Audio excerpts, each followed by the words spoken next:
최근 바이에른 뮌헨의 경기를 보면 김민재와 우파메카노, 정말 세계 최고의 센터백 라인을 가지고 있음에도 불구하고 불안한 수비력을 많이 보여주고 있는데, 지난 경기에서 5대1로 패배를 할 때는 김민재와 우파메카노의 플레이도 좋지 않았지만, 기본적으로 이번 시즌 바이에른 뮌헨의 전체적인 전술적인 측면을 봤을 때는 전술적인 부분에서 수비적인 미스가 나올 수밖에 없는, 수비 라인의 보호가 매우 부족한 전술을 쓰고 있거든요. 특히나 바이에른 뮌헨이 후방 빌드업을 할 때 이 투엘 감독의 전술적인 측면 자체가 후방에서 짧게 패스를 주고받으면서부터 경기를 시작하죠. 그리고 이때 자연스럽게 짧게 패스를 주고받으니까 상대팀이 올라와서 전방 압박을 하게 되는 건데, 이때 전방 압박을 이겨내는 바이에른 뮌헨의 전술적인 포인트가 기본적으로는 공격수들을 앞으로 끌어올리는 형태입니다. 그러니까 전방에 케인도 있고, 무시알라가 나올 때는 무시알라가 전방으로 올라가고요. 그리고 최근에는 무시알라가 아니라 추포모팅과 케인, 투톱을 사용할 때도 있잖아요. 이것도 비슷한 측면에서 사용을 하는 건데, 최전방에 투톱을 두면서 전방으로 많이 올라가게끔 만들어요. 그러면서 수비 라인을 뒤로 물러나게 만들고, 자네도 마찬가지고요, 코망도 마찬가지입니다. 그리고 여기에 더해서 알폰소 데이비스도 공격적으로 많이 올라가는 선수다 보니까 알폰소 데이비스까지 아주 높은 지역까지 올라가서 상대 수비를 뒤로 물러나게끔 만드는 것을 선호하죠. 그리고 이렇게 상대 수비가 뒤로 물러나고, 그리고 바이에른 뮌헨의 공격수들이 전방으로 올라가게 되면 자연스럽게 상대방의 수비 라인과 공격 라인은 멀어지고요. 바이에른 뮌헨도 수비 라인과 공격 라인의 사이의 거리가 매우 멀어지게 되죠. 그러면 여기서 바이에른 뮌헨은 이렇게 공간이 넓게 만들어졌을 때 자네가 내려오거나 코망이 내려오거나 이렇게 올라갔던 공격수들이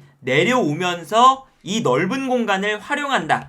이게 바이에른 뮌헨의 탈압박 패턴 중에 하나거든요. 그러니까 이거는 사실상 앞쪽에 있는 알폰소 데이비스, 자네, 추포모팅, 케인, 무시알라, 코망, 이렇게 이 공격진들의 개인 능력을 매우 믿고 있는 후방 빌드업이라고 할 수가 있겠고, 물론 이러한 패턴이 바이에른 뮌헨 공격 라인의 개인 능력이 워낙에 좋다 보니까 이렇게 라인을 높게 끌어올린 다음에 자연스럽게 넓은 공간으로 한 명의 선수가 내려오고, 이때 당연히 수비수가 붙을 수밖에 없겠죠? 그러면 여기서 볼을 받아줬을 때 1대1 상황에서 한 번만 이겨낸다면 자연스럽게 상대방의 뒷공간을 노릴 수가 있는 이러한 형태가 되기도 해요. 그런데 여기서 문제는 공격수들의 개인 능력에 의존을 하는 패턴이다 보니까, 내려와서 볼을 받는 선수가 볼을 받았을 때 상대방의 압박을 받고, 여기서 돌파가 되면 좋겠지만 만약에 볼을 빼앗긴다면 볼을 빼앗기자마자 역습을 허용할 수밖에 없는 위기가 찾아온다는 거겠죠.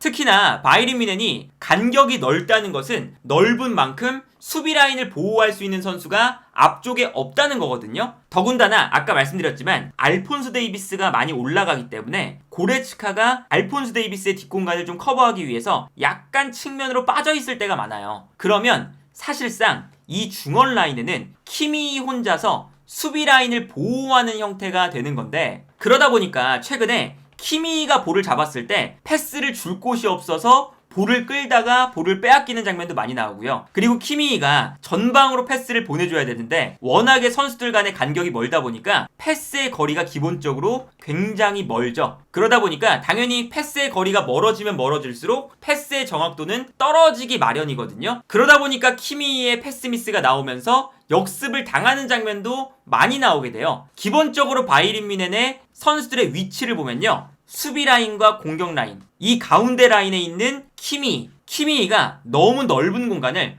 홀로 커버하는 장면들이 많이 나오거든요. 그래서 최근 바이에른 뮌헨의 경기를 보면 이런 장면이 많이 나옵니다. 상대가 공격을 전개하고 있을 때 바이에른 뮌헨의 수비 라인과 공격 라인의 거리, 너무나도 멀다는 것을 확인할 수가 있고요. 거리가 멀다 보니까 이 라인 사이에서 상대팀 입장에서는 너무나 편안하게 볼을 주고받으면서 공격을 할 수가 있는 장면들이 많이 나와요. 그래서 이 장면만 봐도요, 한눈에 봐도 이 중앙 지역에 바이에른 뮌헨의 선수보다 상대팀 선수들이 훨씬 더 많다는 것을 알 수가 있죠. 그래서 이게 어떤 문제를 가지고 있냐면, 이 장면도 보시면요, 최후방에 김민재와 우파메카노가 있고 전방에 케인, 추포모팅, 자네, 알폰소 데이비스도 올라가고 있고요, 고레츠카도 올라가고 있어요. 그러다 보니까 자연스레 수비 라인과 공격 라인 사이의 거리가 어마어마하게 벌어져 있죠. 그렇다면 여기서 이제 바이에른 뮌헨이 공격을 패스미스 한 번도 없이 전개하면 문제가 되지 않는데, 여기서 패스미스가 나오는 순간 이 넓은 공간이 만들어져 있는 중원 지역은 상대방의 공간이 될 수밖에 없는 거거든요. 이 장면에서도 한눈에 봐도 중원 지역에 바이에른 뮌헨 선수보다 상대방 선수들이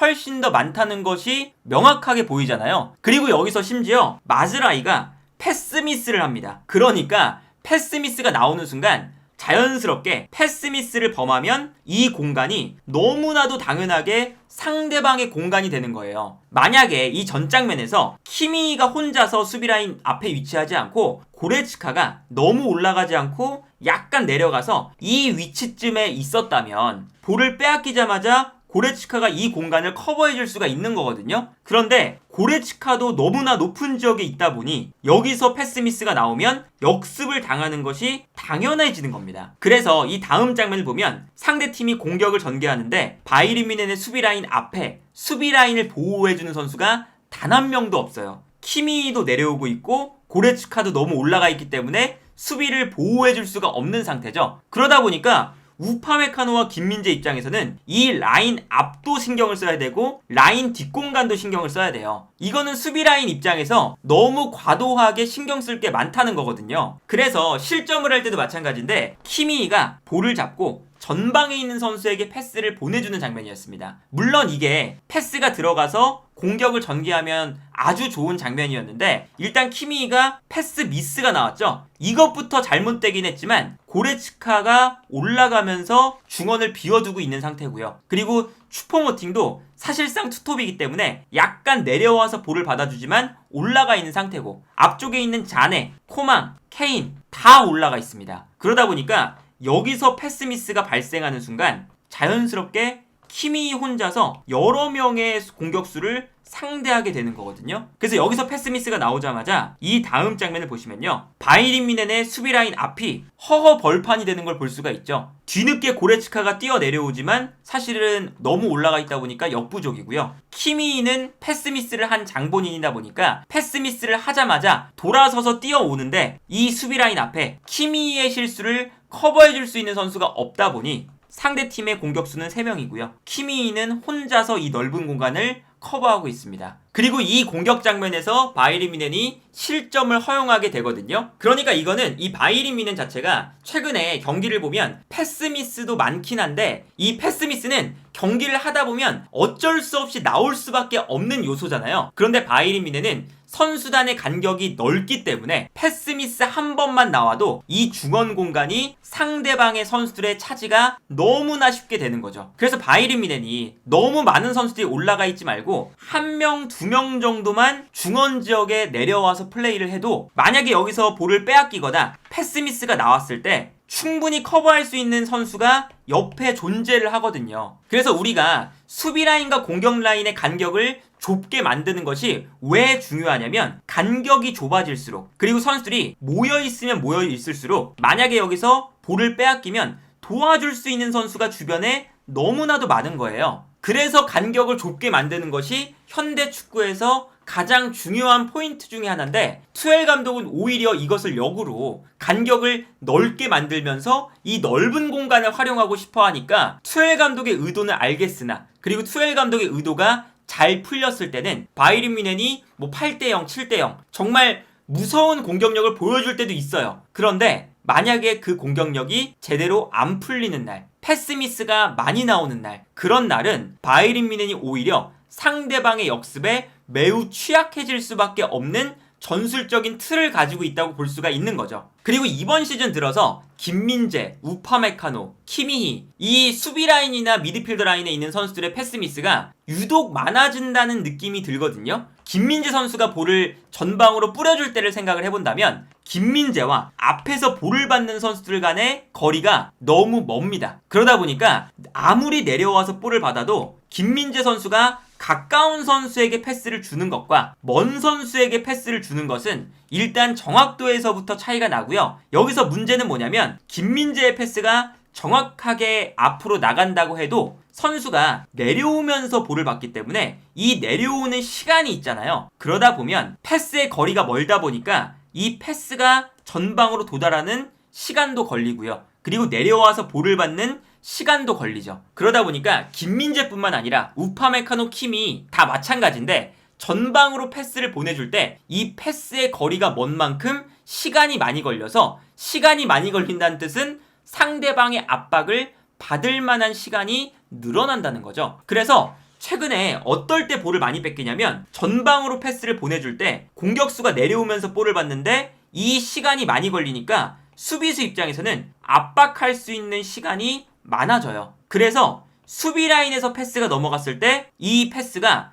공격수에게 도달하지 않고 상대방의 압박을 받아서 상대가 앞에서 끊어내거나 압박을 해서 볼을 빼앗아내는 장면들이 많이 나오죠. 그래서 지난 경기에서 특히 우파메카노의 패스 미스가 많이 나왔었는데, 우파메카노가 볼을 잡았을 때 주변에 볼을 받아줄 수 있는 선수가 없었어요. 앞쪽에 있는 선수도 이미 압박을 받고 있는 상태라서 앞쪽에 있는 선수한테 패스를 못 주니까 결국에는 먼 지역에 있는 선수에게 우파메카노가 무리하게 패스를 줘야 됐죠. 그래서 너무나 먼 거리에 있는 선수에게 패스를 주다가 이 패스가 나가는 순간 상대 선수가 이 패스를 예측하고 올라오면서 끊어내는 걸 볼 수가 있습니다. 그리고 끊어내면 또 바이른 뮌헨의 간격이 넓으니까 자연스럽게 역습이 시작이 돼요. 그리고 우파메카노가 볼을 빼앗겼던 장면도 마찬가지입니다. 이 장면에서 실점이 나왔었잖아요. 우파메카노가 앞을 바라봤을 때 너무 먼 거리에 공격수가 있고요. 앞쪽에 있는 선수는 압박을 받고 있습니다. 그러다 보니까 우파메카노가 약간 무리하게 볼을 끌고 올라가다가 약간 터치에 미스가 나오면서 볼을 빼앗기는 장면이 나왔었죠. 그리고 여기서 이제 역습을 당해서 실점을 했잖아요. 그래서 물론 김민재나 우파메카노, 키미히, 알폰소 데이비스, 마즈라위, 바이린 뮌헨의 수비 라인이 그렇게 폼이 좋은 상태도 아니긴 한데, 여기에 더해서 전술적으로도 너무나 간격이 멀다 보니까 역습에 취약하다는 문제점, 수비를 할 때 수비 라인을 보호하는 선수가 없다는 문제점, 이 투엘 감독의 전술 자체가 근본적으로 수비 라인을 힘들게 하는 면도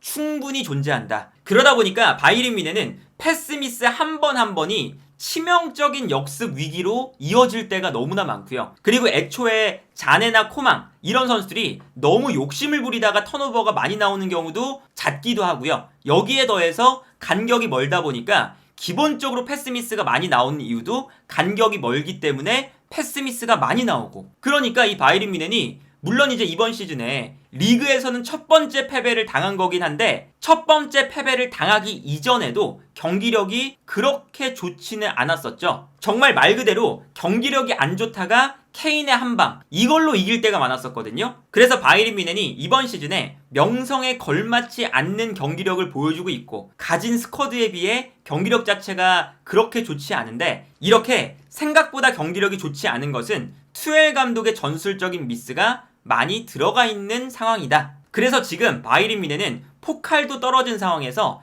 챔피언스 리그만 떨어져도 실패한 시즌이라고 불릴 수가 있는 상황인데, 투엘 감독이 빠른 시일 내에 전술적인 수정을 가져가지 않으면 이번 시즌 바이른 뮌헨이 성공하는 시즌보다는 실패하는 시즌이 될 가능성이 매우 높아 보이지 않나 싶네요.